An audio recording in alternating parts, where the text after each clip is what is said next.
사람은 말을 하고 행동을 하는 것이 겉으로 표현되지요.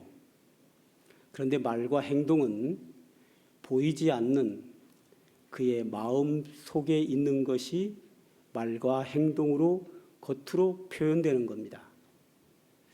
예를 든다고 하면 내가 오늘은 꼭 누구를 만나야지 하고 마음을 먹으면 그 사람과 만날 수 있습니다.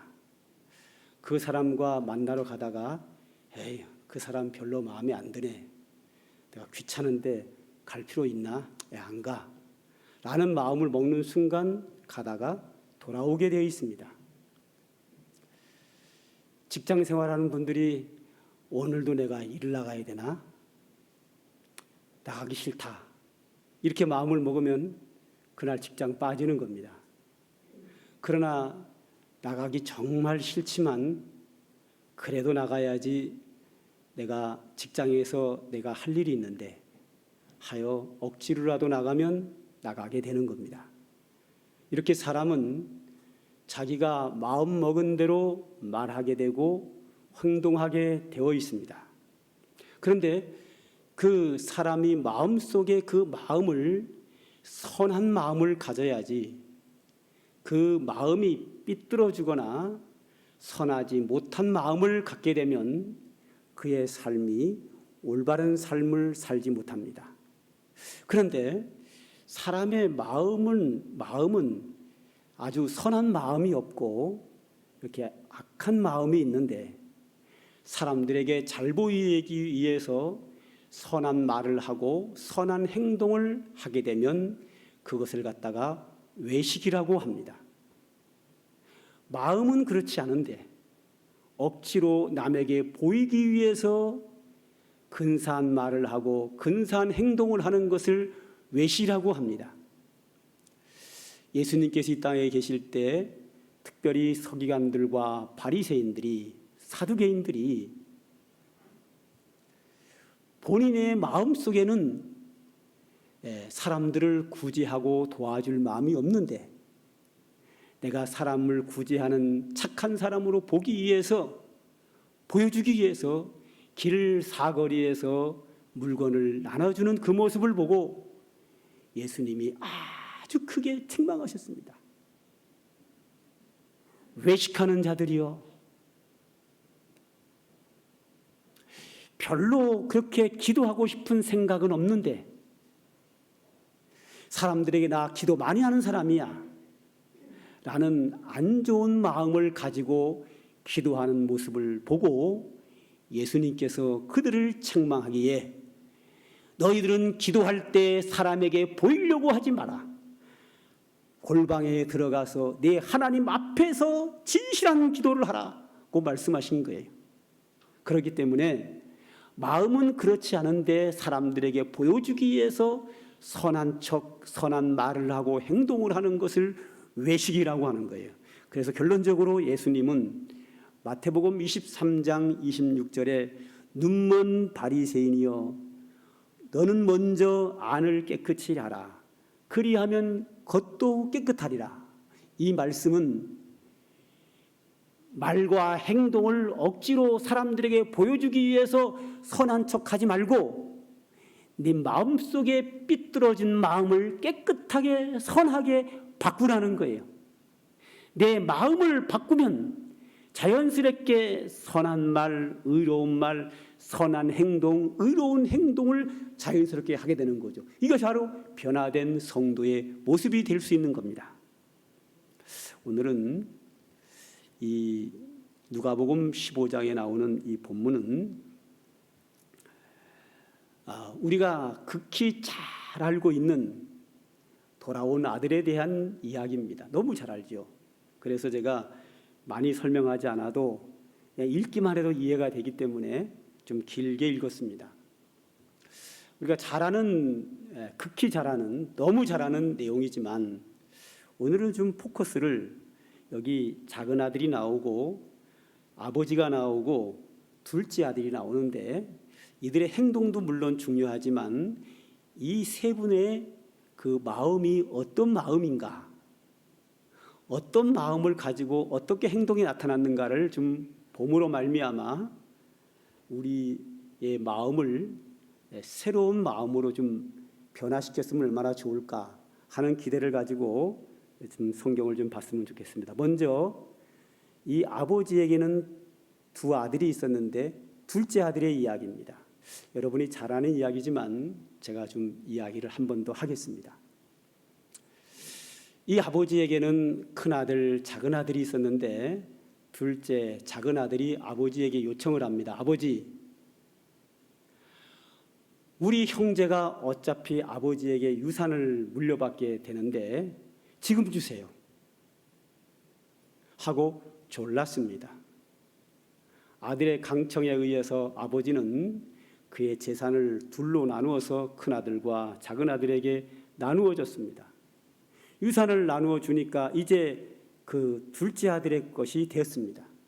자기 것이 됐으니 자기 마음대로 그 재산을 다 처분해서 현금으로 바꿔가지고 가방에 돈을 가득히 넣고 멀리 타향 후 다른 나라로 갔습니다.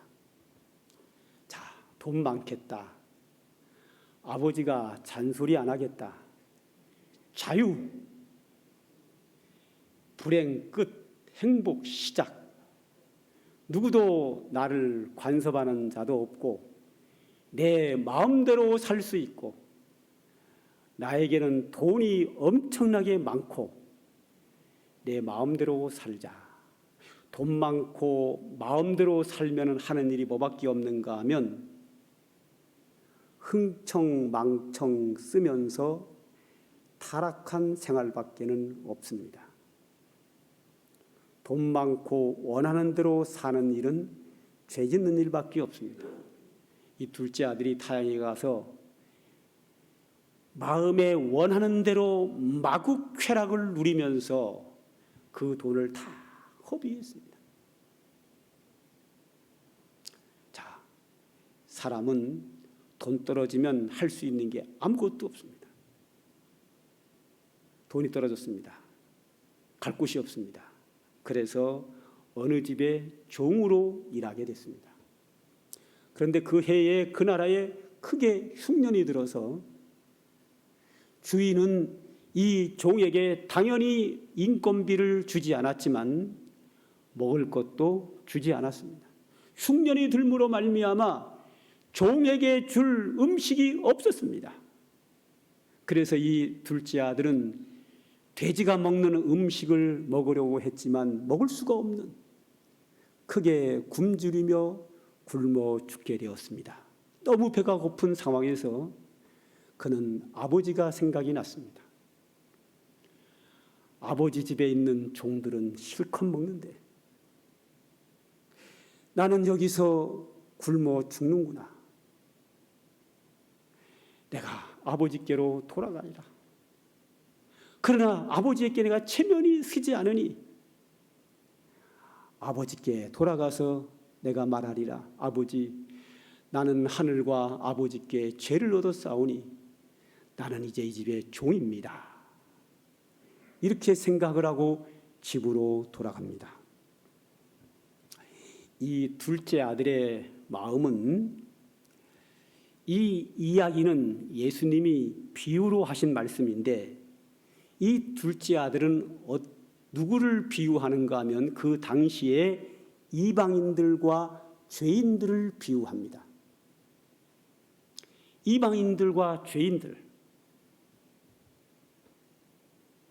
이 둘째 아들은 모든 재물을 다 탕진하고 거지가 되어서 아버지를 아버지라 부르지 못하고 종이라고 대접을 받으면서 아버지 집에 가서 회개하고 종으로 살겠다는 겁니다. 당대의 죄인의 회개를 비유한 것입니다. 이 둘째 아들의 마음은 자기의 죄를 인정하고 회개하는 심령으로 아버지께로 돌아가는 죄인의 회개, 이방인들의 마음을 여기서 비유하고 있습니다. 두 번째는 두 번째는 우리 24절을 보겠습니다.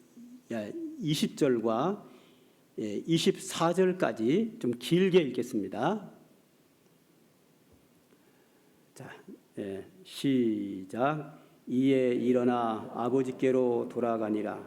아직도 거리가 먼데 아버지가 그를 보고 측은히 여겨 달려가 목을 안고 입을 맞추니 아들이 이르되 아버지 내가 하늘과 아버지께 죄를 지었사오니 지금부터는 아버지의 아들이라 일컬음을 감당하지 못하겠나이다 하나 아버지는 종들에게 이르되 제일 좋은 옷을 내어다가 입히고 손에 가락지를 끼우고 발에 신을 신기라. 그리고 살진 송아지를 끌어다가 죽었다가 살아났으며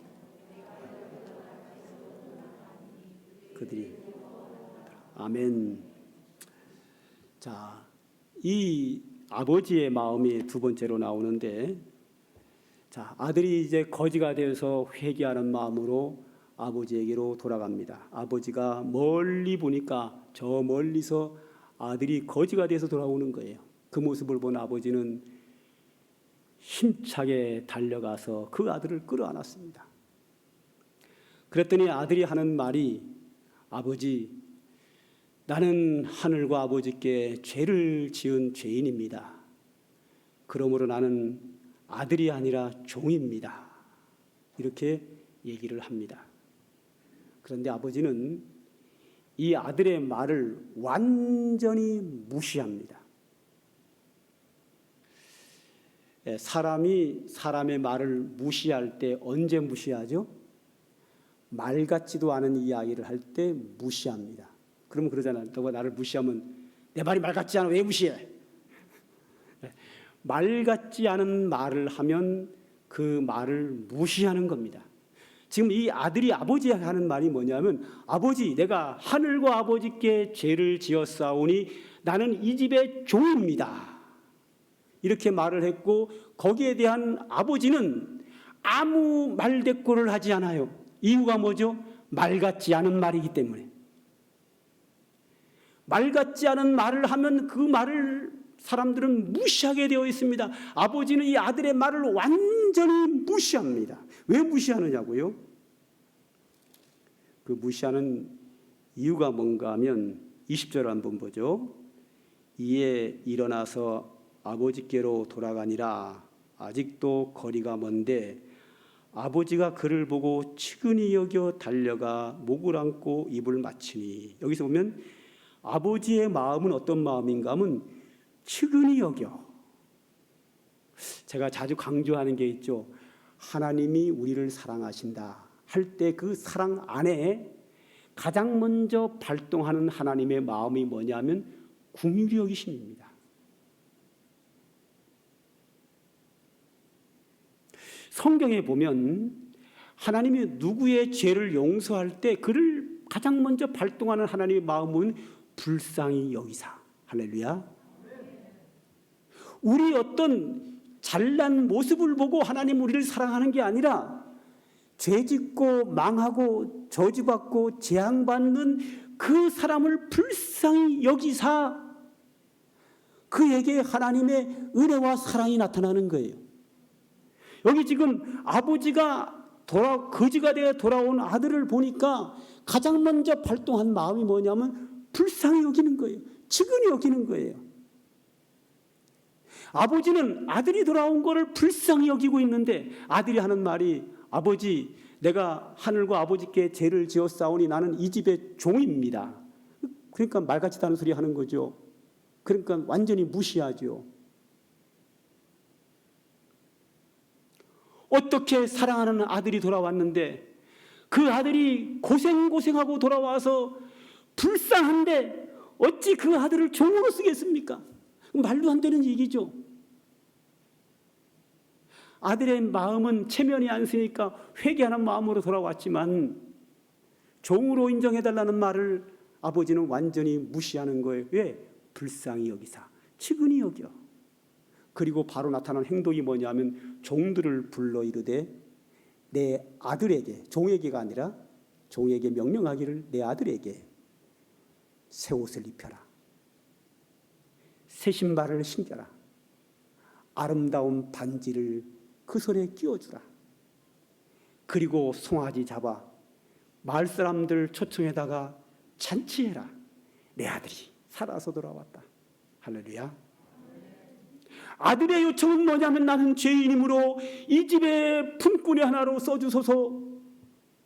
아버지는 그를 불쌍히 여기고 사랑하는 아들이고 고생하다 돌아왔고 거의 죽다가 살아온 아들이기에 그 말을 완전히 무시하고 새 옷을 입히고 송아지를 잡아 잔치하라.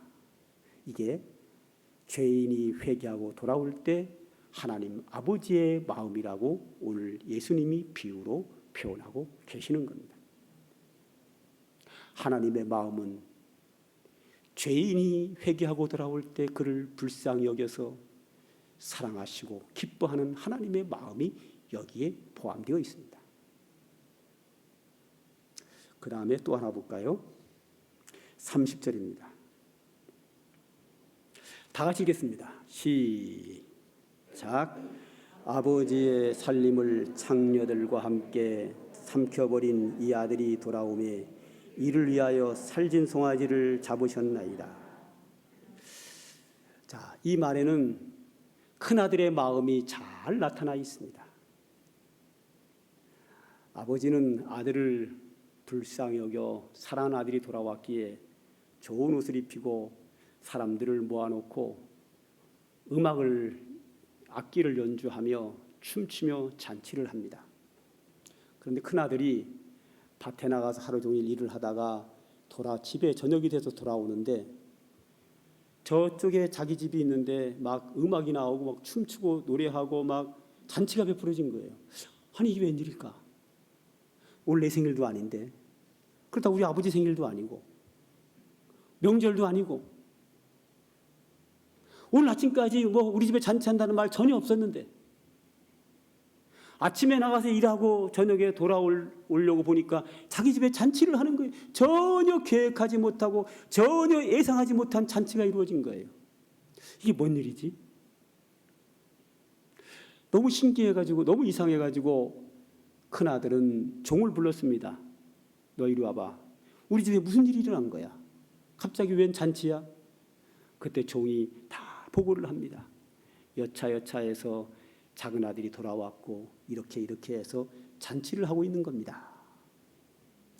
이 이야기를 듣는 큰아들이 잔뜩 화가 났습니다. 너무 서운하고 아버지한테 너무 서운하고 화가 잔뜩 나서 집에를 들어가지 않고 들판에 그냥 앉아 있습니다. 종이 집으로 돌아와서 아버지에게 보고를 합니다. 주인님, 큰아드님이 밭에서 일하고 돌아오다가 우리 집에 잔치하는 모습을 보고 집에 안 돌아오고 들판에 삐져갖고 앉아 있습니다. 종이 이 보고를 하자 아버지는 얼른 들판으로 나가서 삐져서 앉아있는 아들을 만납니다. 그리고 아들의 손을 탁 잡고 말합니다. 아들아, 왜 화가 났냐? 너 집에 안 들어오고 뭐해? 그랬더니 큰아들이 말합니다. 아버지의 살림을 창녀들과 함께 삼켜버린 이 아들이 돌아오매 그를 위하여 아버지는 살진 송아지를 잡아 잔치하였나이다. 나는 내 친구들과 생일이 되면 잔치하라고 염소 새끼 한 마리 잡아준 적이 없는데 아버지의 재산을 다 탕진해버린 저놈을 위하여는 잔치합니까?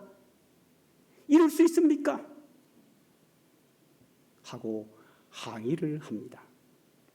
이것이 오늘 성경에 나오는 큰아들의 마음입니다. 이 큰아들의 마음은 이 이야기 속에서 예수님이 누구를 비유한 건가 하면 당대의 유대인들을 비유한 겁니다.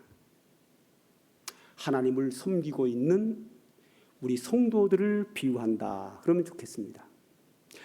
예수님 당시에 예수님이 주로 하신 말씀이 뭐냐면 나는 의인을 부르러 온 것이 아니라 죄인을 부르러 왔다.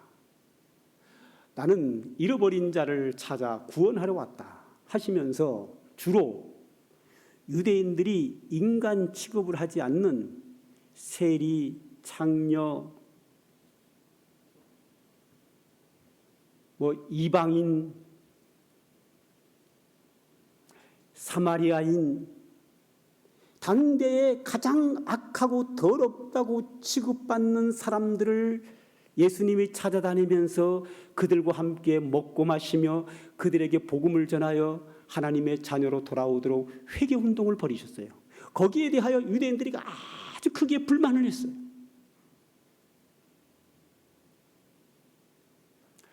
그래서 예수님이 자주 항의합니다.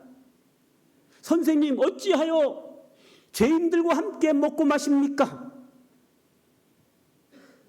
당대의 유대인들이 상종도 하지 않는 사마리아인들과 대화합니까? 하나님의 저주받기에 합당한 저 이방인들과 어찌 먹고 마십니까? 당대의 이 유대인들은 이방인들은 지옥의 땔감이라고 생각을 했습니다. 그들은 저주받아야 마땅하다고 생각을 했습니다. 세리와 죄인들과 사마리아인들은 악인 중에 악인이기 때문에 하나님의 저주 가운데 지옥불의 땔감이 되어야 된다고 생각했습니다. 그런 사고방식을 가진 그들을 예수님과 그들과 함께 먹고 마시고 대화하는 자체에 대하여 그들은 굉장히 불편해하고 거부감을 일으켰습니다.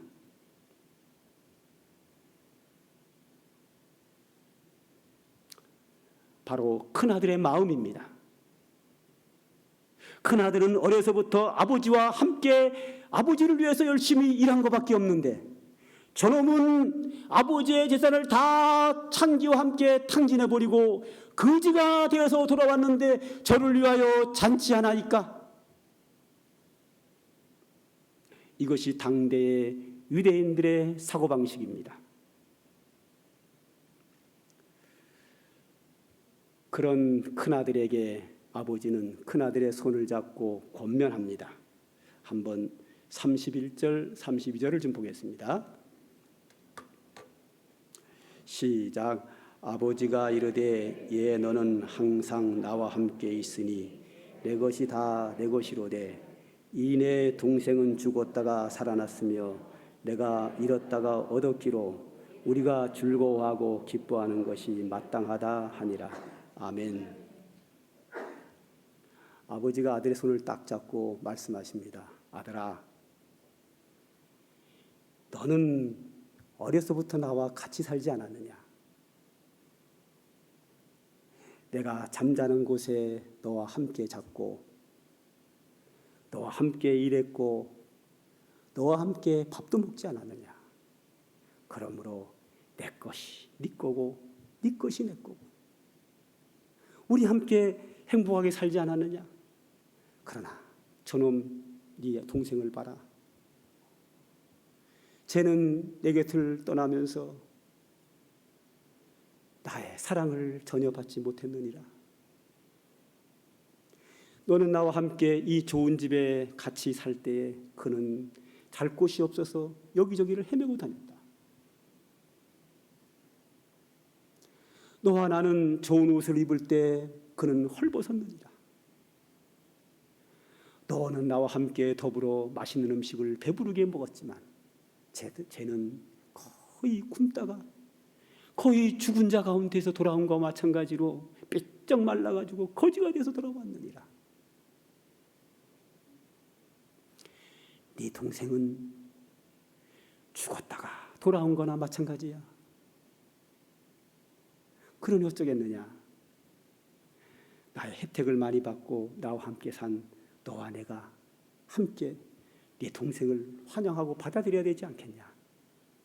하고 아버지가 큰아들의 손을 잡고 집으로 돌아와서 함께 잔치했다 하는 이야기입니다. 마지막으로 이 아버지가 큰아들에게 권면하신 말씀은 바로 하나님께서 당대의 유대인들에게 하는 권면이요, 오늘 우리 성도들에게 하시는 권면으로 우리는 들어야 합니다. 제가 이 교회에서 29년을 만으로 29년을 목회하면서 여러 차례 그런 얘기를 들었습니다. 목사님, 내가 우리 교회 나온 지가 몇 년이 됐고 내가 이 교회에서 봉사한 게 얼만데 이렇게밖에 나를 대접하지 못합니까? 여러 번 그런 얘기를 들었습니다. 그런데 용기가 좋아가지고 내 앞에 한 사람이 그 정도라면 뒤에서 얼마나 말을 많이 했겠습니까? 또 그런 마음은 속에 가득 차 있는데 입으로 표현하지 못한 사람은 얼마나 많겠습니까? 사실 여기 이 큰아들의 마음은 당시의 유대인들의 마음이요, 오늘 한국교회 성도들의 마음이 아닐까, 그렇게 한번 생각을 해봅니다.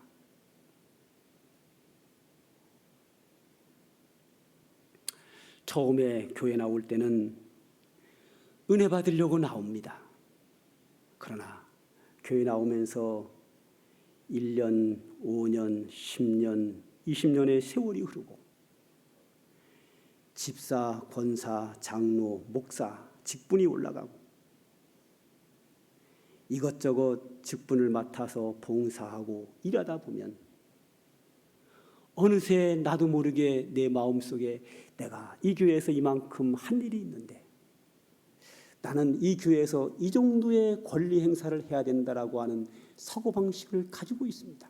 오늘 본문은 그런 사고방식을 예수님께서 무너뜨리는 말씀입니다. 그런데 여기서 큰아들의 말은 상당히 옳은 이야기가 많습니다.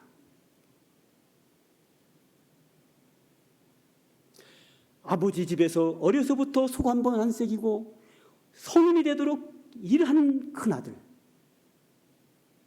그를 위하여는 생일날 친구들을 초대해서 염소 새끼 한 마리 잡아준 적이 없는데 아버지의 유산을 달라고 해서 그 유산을 다 털어먹고 창기와 함께 놀아나고 저 그지가 되어서 속새기고 돌아온 그를 위하여 송아지를 잡으셨나이까? 그를 기뻐하고 잔치합니까? 그렇습니다. 큰아들의 말은 옳습니다. 옳은 이야기입니다. 그 큰아들의 말은 정당한 말입니다. 논리성이 있습니다. 타당한 말입니다. 그런데 그 말이 아버지의 마음과는 맞지 않는 거예요. 왜 안 맞느냐고요? 지금 큰아들의 말이 직장으로 사회로 가면 맞아요. 그렇지요. 직장에서 열심히 일한 사람은 그만큼의 대우를 받고 맨 사고만 치고 농땡이만 치는 사람은 대접받지 못하는 게 당연한 겁니다. 옳은 얘기입니다. 그러나 직장과 사회가 아니라 지금 이 이야기는 가정의 이야기예요. 아버지가 있고 두 아들이 있는 겁니다. 가정이 있기 때문에 수고한 것만큼 아버지가 그를 잔치해주고 이렇게 혜택을 베푸는 것이 아니라 가족이기 때문에 그동안 고생하고 돌아온 그 아들, 죄를 지어서 아버지 앞에 체면이 안 서서 나는 죄인입니다, 나는 이 집의 종입니다 하고 돌아온 그 아들을 아버지는 불쌍히 여기고 그를 위하여 그의 자존심을 살려주기 위하여 그들의 부끄러움을 해소시키기 위하여 떳떳하게 이 집의 아들로 살기 위하여 마을 사람들을 불러놓고 잔치하는 것은 아버지의 마음으로 당연한 거. 왜? 아버지니까, 가정이니까 그렇습니다. 이 큰아들의 말은 사회로 나가면 완전히 정당한 말이고 논리성 있는 말이지만 여기는 사회와 단위 아니라 가정이기 때문에 그 아들의 말이 맞지 않는 거예요. 아버지는 아들을 사랑하기 때문에 그 아들의 죄를 보지 않고 그가 종으로 대우해달라는 그 말을 귀를 기울이지 않고 불쌍히 여기고 아버지의 사랑이 발동한 겁니다. 왜? 가족이기 때문에, 아버지이기 때문에. 그리고 형은 네 동생이기 때문에 그를 환영해야 되는 거예요. 그렇습니다. 여기는 교회입니다. 교회는 세상과 다릅니다. 교회는 세상과 다릅니다. 당연히 우리 교회에 나온 지가 오래된 사람이, 교회에서 많이 봉사하는 사람이 대접을 받아야 되는 것은 사회로 하면 맞습니다. 그러나 교회는 다릅니다. 교회는 이 교회를 오래 나올수록 믿음이 좋을수록 예수 믿지 않는 사람을 혹은 초신자들을 믿음이 연약한 사람들을 환영하고 돌봐야 하는 겁니다. 교회 안에서는 내가 이 교회를 위해서 얼마나 많이 수고했는데 거기에 대한 정당한 대가를 요구하는 데가 아니라 나는 이 교회에서 하나님의 자녀로서 하나님의 은혜를 받고 살았는데 저 밖에 있는 사람은 하나님의 은혜를 받지 못한 불신자들, 이제 예수 믿고 돌아와서 은혜 생활이 뭔지도 알지도 못하는 믿음이 연약한 사람들, 그 사람들을 환영하고 돌보는 것이 교회를 오래 나오고 하나님의 은혜를 받은 직분자들의 사고방식이 되어야 합니다. 이 사고방식은 하나님 아버지의 마음을 내가 받아들이는 겁니다.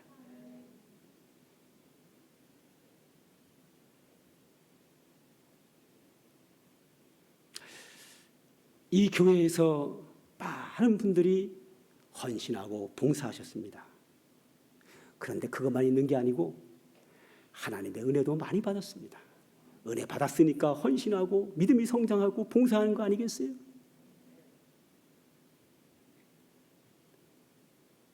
이 큰아들이 아버지를 위해서 많이 일했습니다. 그러나 아버지의 사랑을 또 많이 받은 거예요. 그렇기 때문에 거지가 돼서 돌아온 동생을 환영하고 함께 기뻐하고 잔치하는 것이 맞습니다. 그것이 아버지의 마음입니다. 우리의 믿음이 성장할수록 이 교회에 오래 나올수록 직분자일수록 이 하나님 아버지의 마음을 우리의 가슴에 담고 오늘도 믿음으로 살아야 될 줄로 믿습니다. 기도합니다.